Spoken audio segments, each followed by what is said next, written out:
Welcome back after the break. एक तरफ अफगानिस्तान की तरफ से भारत की ईमा पर पाकिस्तान में हमले किए जा रहे हैं, तो दूसरी तरफ अमेरिका और ईरान भी एक दूसरे पर हमले कर रहे हैं। और उसके अंदर अमेरिका ने अपने हुर्मुस में हफ्ते के रोज़ जो है वो अटैक किया। पनामा का परचम था, वो ऑब्वियसली बरदार एक जहाज़ था, उसके ऊपर ड्रोन हमले के बाद ईरान पर नए हमले किए गए।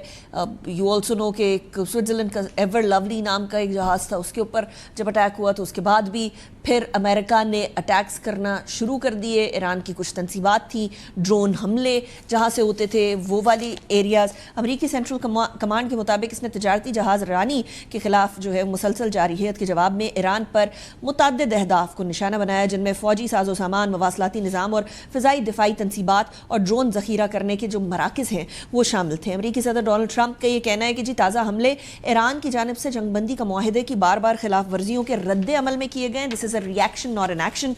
ट्रंप ने ट्रूथ सोशल पे इंडिया दिया कि एक वक्त ऐसा भी आ सकता है कि जब अमेरिका के लिए मज़ीद तहम्मुल का मुज़ाहरा करना मुमकिन नहीं रहेगा, और ये कहा कि अगर ऐसा हुआ तो इस्लामी जमहूरिया ईरान का वजूद बाकी नहीं रहेगा। अमरीकी कार्रवाई के बाद पासदारान इनकलाब ने दावा किया है कि खित्ते के अंदर अमेरिका के 8 फ़ौजी अड्डों के ऊपर मिसाइलों और ड्रोन्स के ज़रिए हमले किए गए हैं। पासदारान इनकलाब ने कहा है कि जी इसकी बहरिया ने और फ़िज़ाइया ने मुश्तरका तौर पर ये कार्रवाइयाँ इतवार को मकामी वक्त के मुताबिक 2 बजे से 3 बजे के दरमियान में की, और ताज़ा तरीन हमलों में 8 अहम अमरीकी फ़ौजी तनसीबात को निशाना बनाया गया। अब इस 8 फ़ौजी तनसीबात के अंदर मुख्तलिफ गल्फ़ के ममालिक के अंदर अटैक किया गया, जिसके अंदर ऑफकोर्स कुवैत की जो एयरबेस है वो भी शामिल है। बहरीन के अंदर सलमान पोर्ट पर कायम अमरीकी 500 बहरी बेड़े का जो हेड क्वार्टर है वो भी शामिल है। एक अमरीकी ओहदेदार ने कहा है कि बेसिकली कुवैत और बहरीन के अंदर वाक़या अमरीकी फ़ौजी अड्डों के ऊपर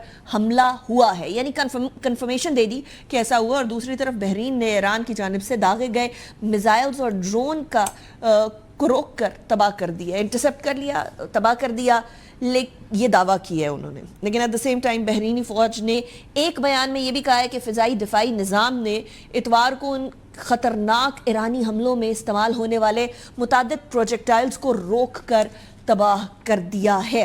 और कुवैत ने भी यही कहा है कि जी ईरान की जानिब से बार बार जाने वाली जारहियत को खुद मुख्तारी के ख़िलाफ़ वर्जी करार दिया जाता है हमारी तरफ से।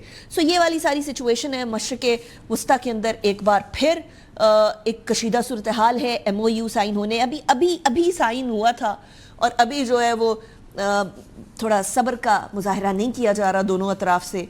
अब ये क्या है, how is this going to continue? 60 दिन मुकम्मल होते हुए नज़र भी आ रहे हैं या नहीं आ रहे?